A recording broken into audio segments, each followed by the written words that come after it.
पूरे भारत द्वादश ज्योतिर्लिंग में ओंकारेश्वर ही ऐसा ज्योतिर्लिंग है जिसके दर्शन के पश्चात कोई महानदी का दर्शन होता है, जिसके तट को छूकर कोई महानदी बह रही है। आप काशी जाएंगे गंगा जी दूर हैं, आप उज्जैन जाएंगे क्षिप्रा जी दूर हैं, आप सोमनाथ जाएंगे समुद्र है, लेकिन ओंकारेश्वर ही ऐसा ज्योतिर्लिंग है जिसके दर्शन के पश्चात कोई महानदी का दर्शन होता है।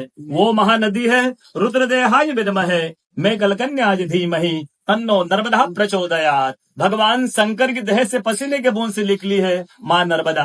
भारत वर्ष में जितनी नदियां हैं सब उत्तर दक्षिण दक्षिण उत्तर की ओर बहती है, लेकिन माँ नर्मदा उदय से अस्सी की ओर बहती है, पूरब से पश्चिम की ओर बहती है। भारतवर्ष में जितनी नदियां हैं उसमें नर्मदा ही नदी ऐसी है जिनके जितने कंकर हैं सब शंकर है। नर्मदा पुराण में ये भी कहा गया है कि नर्मदा जल के स्पर्श होने से जो शिवलिंग निकलता है उसको डायरेक्ट ले जाके पूजा कीजिए, उनको प्रतिष्ठा की आवश्यकता नहीं है। नर्मदा जल स्पर्श होने से तो स्वयं प्रतिष्ठित हो जाते हैं। अयोध्या में राम लला जी की जब स्थापना की गई थी तो नर्मदा का 2.5 फीट का नर्मदा का शिवलिंग राम जी के साथ अयोध्या में स्थापित किया गया था। और कहा गया है कि रेवा तटे तपम कुर्यात् मोक्षदायिनी गंगा। कलयुग में आपको तप करना है, नर्मदा किनारे जाइए, और मोक्ष करना है तो गंगा किनारे जाइए। रेवा तटे तपम कुर्यात् मोक्षदायिनी गंगा।